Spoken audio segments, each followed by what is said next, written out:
Welcome back, fellow armchair generals. This is Gamer 1745 here with my continuing playthrough of Hearts of Iron 3 with Black Ice 8.52. We're playing as Britain, of course, and this one basically still on the day after they voted for Brexit. Yay! I'm sure some of the British viewers are displeased by it because obviously the nation was divided over it, but I think the United States of Europe is a bad idea. I don't think most European citizens understand fully. Now, the younger generation may sort of kind of think that that's the way it's going to go, but and who is going to win the language war? What language Europe was going to speak? I don't know. Obviously, I believe English is the growing international language still, so that may have won. But my belief is the EU is going to continue to move towards the United States of Europe model, in which there is devolved power in national governments, or what had formerly been national governments, like there's devolved power in Scotland with its own local parliament, but I think at some point it was going to get to the point that you aren't going to be able to leave, and EU laws were going to be supreme on just about everything. And so I think that was the way they the Eurocrats know that it's going to go. Now, was it going to happen in 5 years, in 10 years, or in 50 years? They don't know. We don't know. It was going to go as quickly as it could be worked out and pushed through with popular culture. That's my opinion, based on everything that I've read, understand, not just about the EU concept, but just culture, history, society. That's the way it was going to go. Or until it broke apart.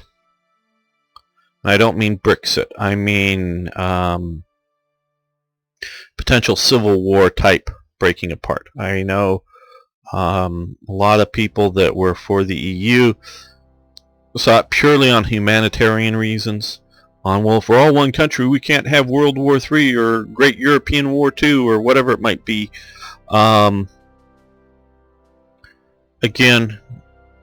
can't have what we're playing a war game on now.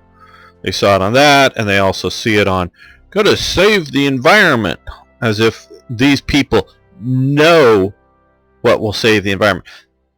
I'm not saying polluting is a good policy. I'm just saying, do they really know what will save the environment, or what they believe currently with our current science and understanding would help the environment? So there was all these sort of and that they could get the stuff done here even with disapproval from people in other parts of the world or other parts of EU. So either it was going to come apart violently at some point, or it's going to move into the United States of Europe. Basically, Hitler's dream. Now, I'm not suggesting that it's going to be a national socialist. Oh, wait a minute. Maybe European nationalism. The blue flag with the stars, and socialism. Not necessarily the racism. I'm not suggesting the racism of Hitler. But the sort of one mega country is where I think it's either going to go. Or with, some sort of holdouts like Switzerland and whatnot, yeah. It's not necessarily depends on how politics may change, of course, over time, but not necessarily be some great Hitlerite or a Napoleon-like grand empire of Europe trying to expand militarily and swallow up everybody. Not suggesting that that is a natural consequence of what they were going to do. Now, of course, if there's once it's enough of an established fact that there's the United States of Europe, then if there's a political shift to a more militant fascism, then it could become that. So it could become something really dangerous. And so then a lot of these supposedly millennials and younger see themselves as citizens of the world instead of citizens of a nation. You know, if you're going to continue to go down the EU road, you might as well just take whatever your national flag is and either stick that up in the corner or stick it in the center of the, maybe stick it in the center of the circle of stars. You know, the French tricolor right in the center of the EU stars, or the German tricolor right in the center of the EU stars, and just go, that's your national flag now. You're a one state of the European Union. It's no longer Germany, it's no longer France, it's no longer Denmark, no longer Sweden. You're now EU, and this is your local regional element of EU, and that's what you are. And that's where you're going. I know a lot of people like a lot of the elements of the EU as it is now. I'm not saying every element of the EU is as it is now is bad, but that's where you're going. I don't think the British people, now of course generations change, but I think even the younger generation here in Britain really isn't as European as they want to think themselves. But I think there's an act of sanity has happened, and Britain's going to get out. I see on Twitter a few people, there may be buyer's remorse, there's still a chance in a few years we may do another referendum and stay. Well, I don't think that's going to happen. You can dream about it.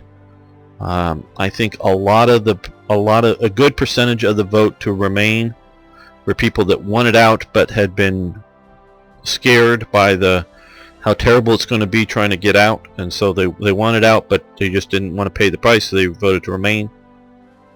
But they're coming out. One area that very much voted for to remain in the EU was Scotland,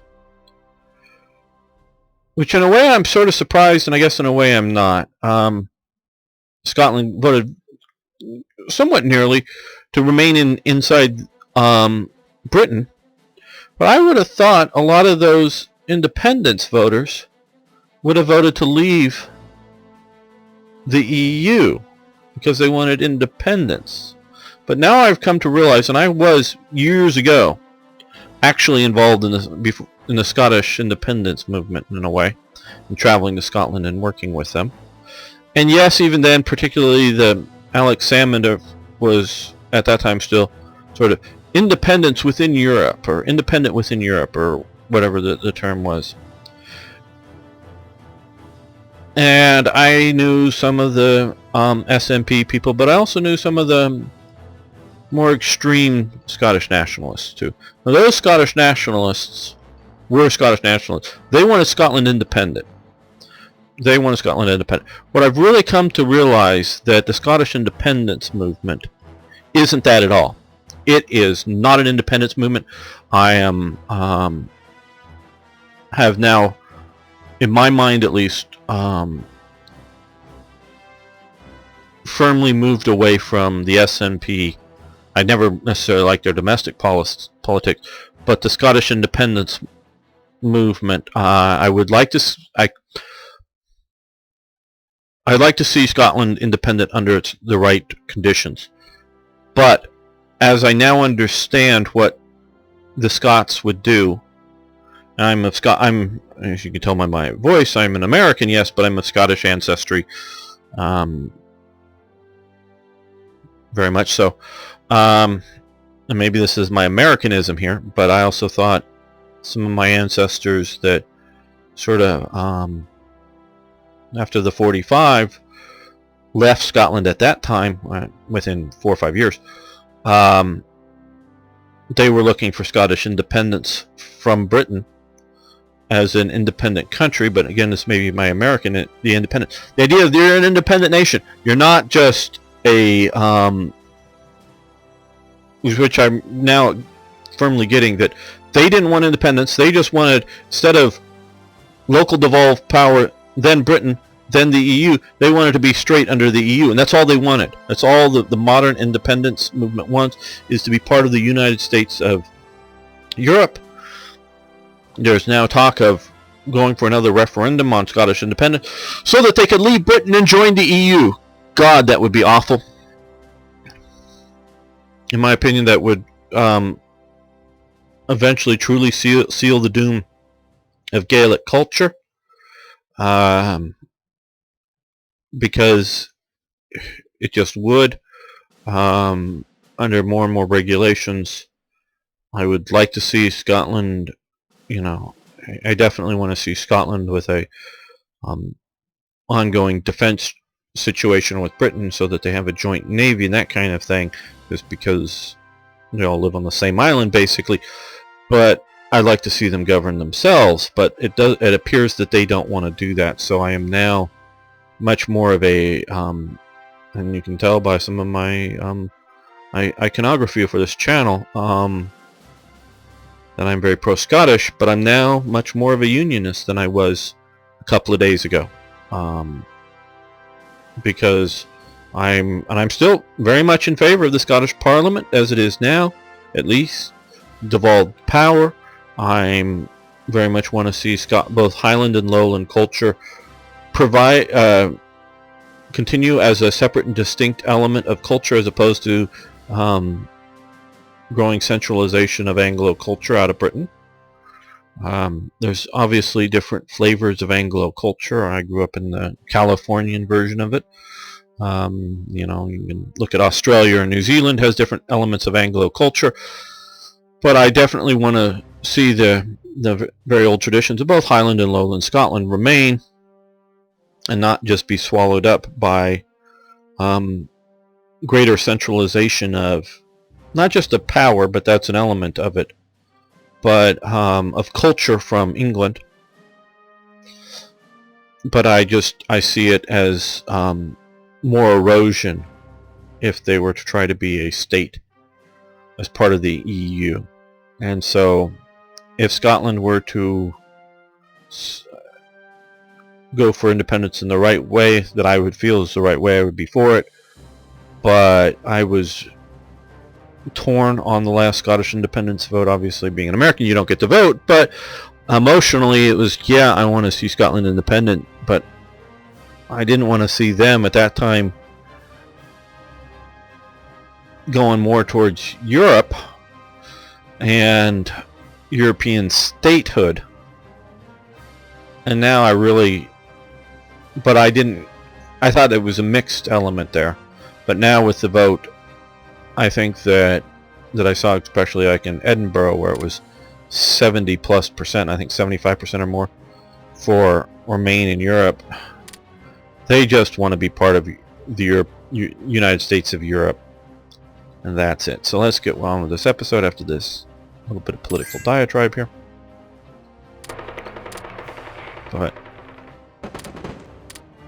good, we're fighting here too. Belgium, we'll give them money for metal. Okay.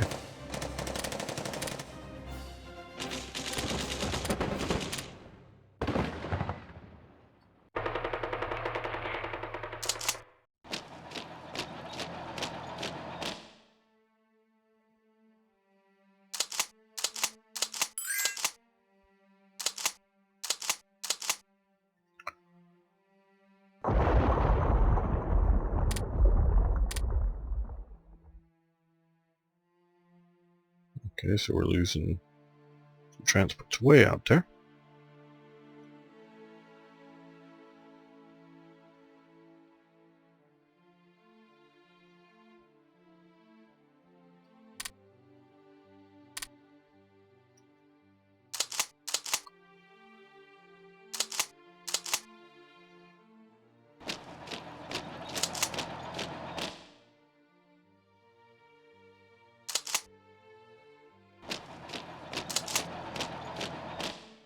Oh, we have, just an hour, so let's start to attack.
I know uncertainty, and I would be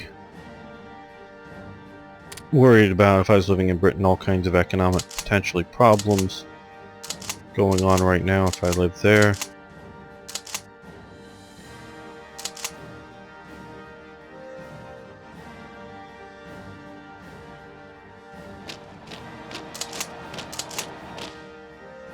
So I understand why many people either voted or still would like to see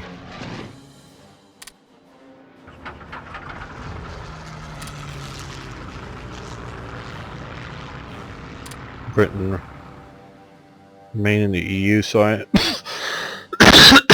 excuse me, still got this cough.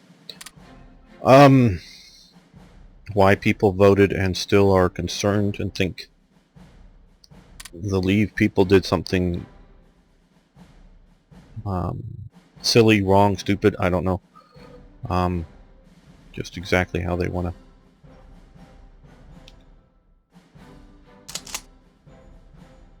consider it, but I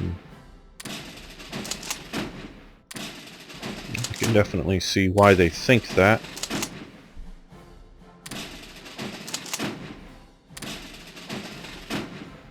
Oh no, we don't want them on here.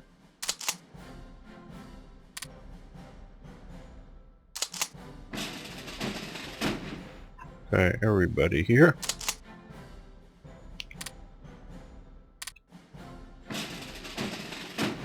Oh well, they've tangled with some element of the Japanese fleet in getting here. Well, they lost some ships. Well, I don't know if they lost any ships.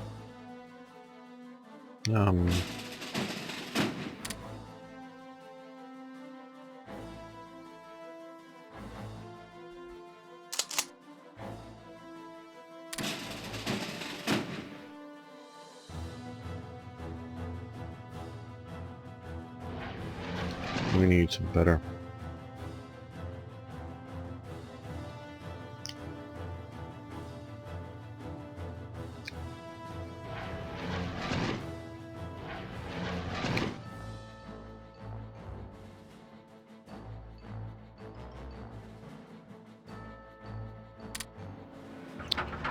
Anti-shipping air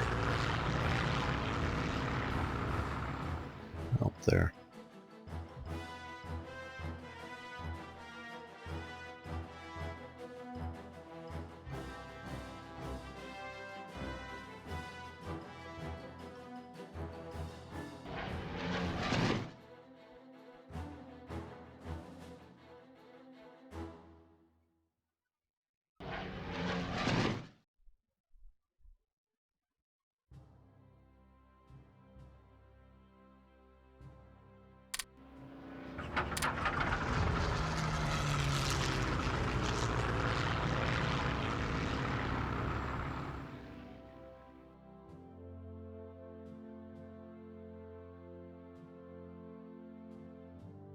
So I'm going to wait for a bit before sending them on, let them get better organized.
Oh good, we got a bunch of new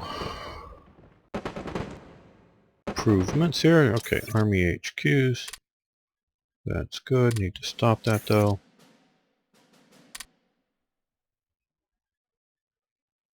Let's go for motorized HQs. We could use some more of those. Maybe. Aviation search radar.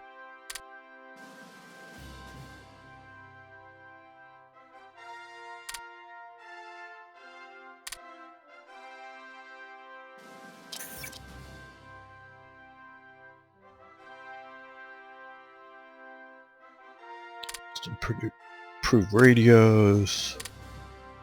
Small ship classes advance. That's great.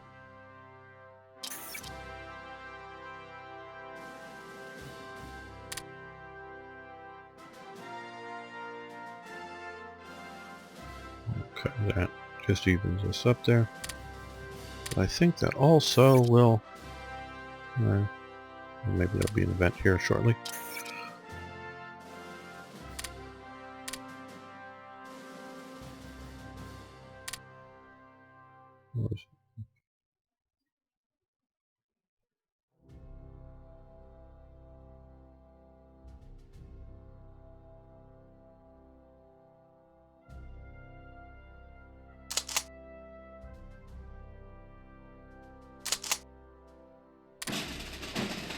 Putting an army structure there.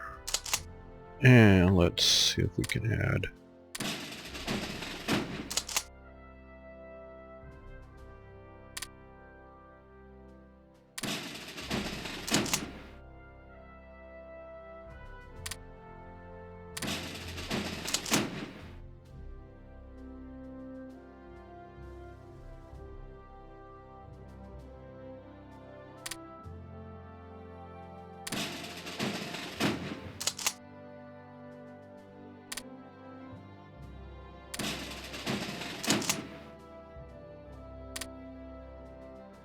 Okay, I guess it's full up.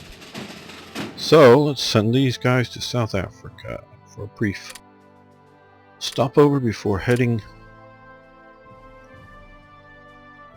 onward. Well, let's send...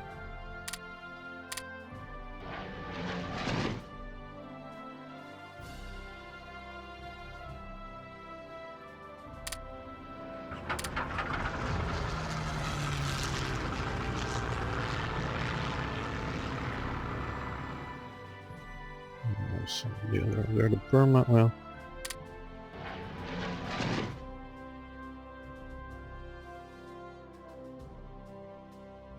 don't want over. Yeah.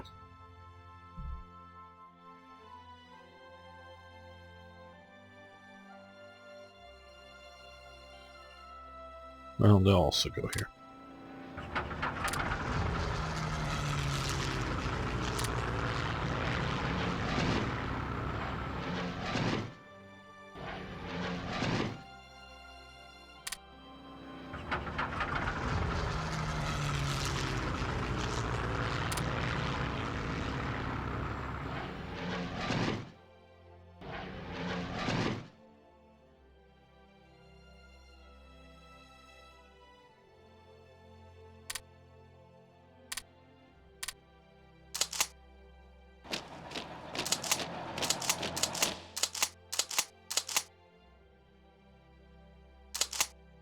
How long?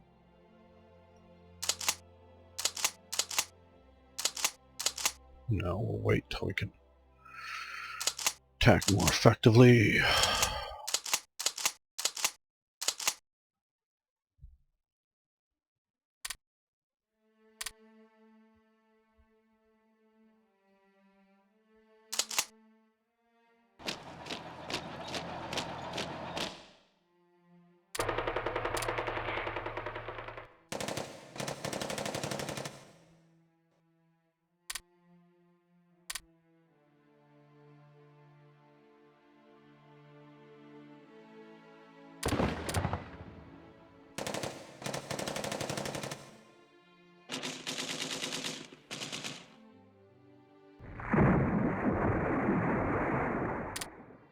We do have another convoy. Oh, here it is. Oh, I dealt with somebody a little bit already.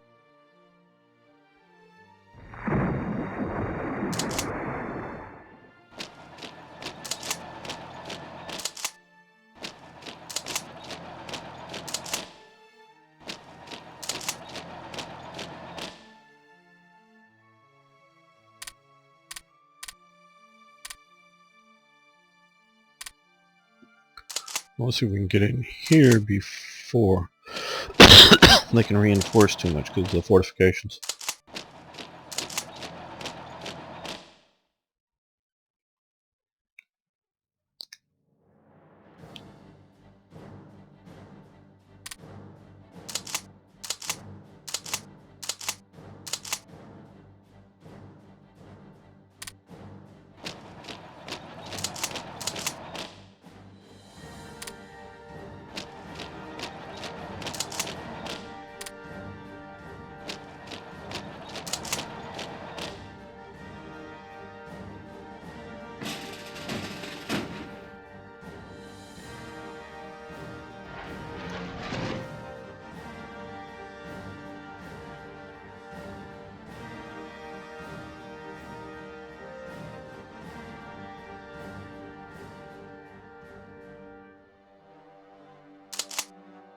Okay, it looks like we'll cut off the Japanese there from any retreat.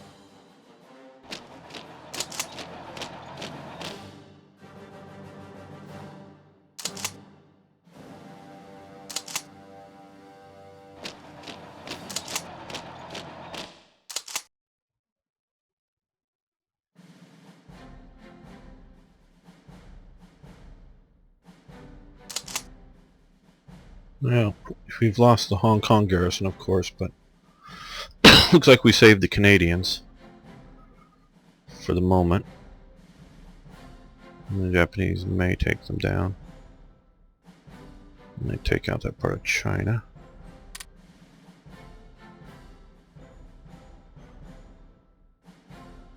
That really was sort of hoping to cut them off there a bit more.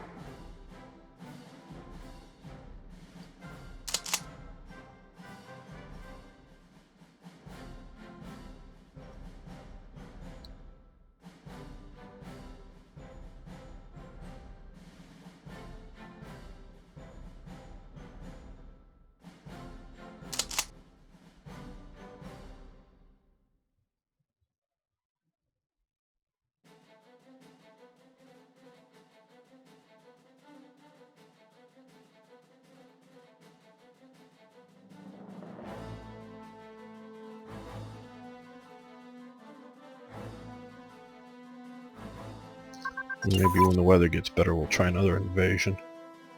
Up here. Okay, the Battle of Tobruk. Good. Sniper warfare. Good. British were one of the early developers of sniper warfare. You want to go really sort of early, you can look at the American Revolution, which mostly was not fought with the Pennsylvania long rifle. That was sort of a rare occasion that the Americans used that. The British definitely developed the rifle regiment, in the Napoleonic era and such like that, but really as we think of modern snipers, that really sort of developed out of World War I.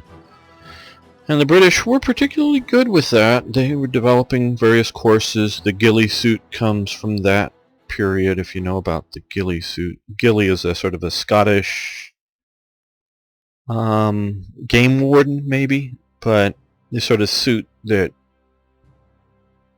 was developed sort of out of that tradition that had a lot of like burlap and other things, and then you would put in some vegetation and try to look like a bush. Came out of that era.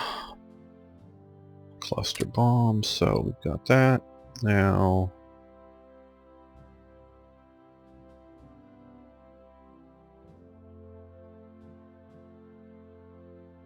let's improve our sea attack.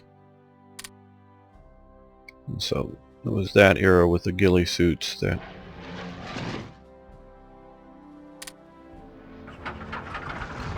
okay, naval strike this whole area. Get out there. I want to see whoever it is that damage these ships. I don't think there's really that much airbase area action that they could be operating from. To get way out there. Here maybe, but to actually find one thing, because that's what I sort of thought that may have taken out these guys, the ships here, but that I figured it would have happened this part of the sea, but way over here on the Bay of Bengal.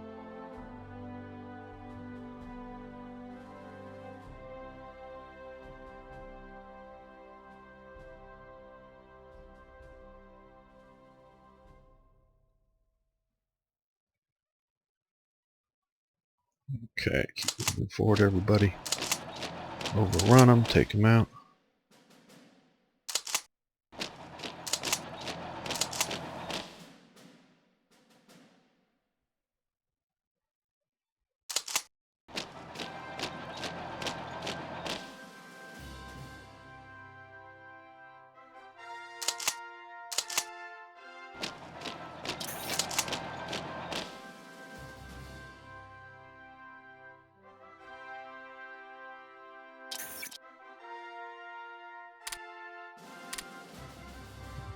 Okay. Oh, good, a lot of good stuff. Well, I'm going to figure that out, what we need to do next episode. Thanks for watching. Thanks for liking the videos. Do appreciate that. Please post comments, suggestions, questions. Love hearing from you. See you next time for more Hearts of Iron.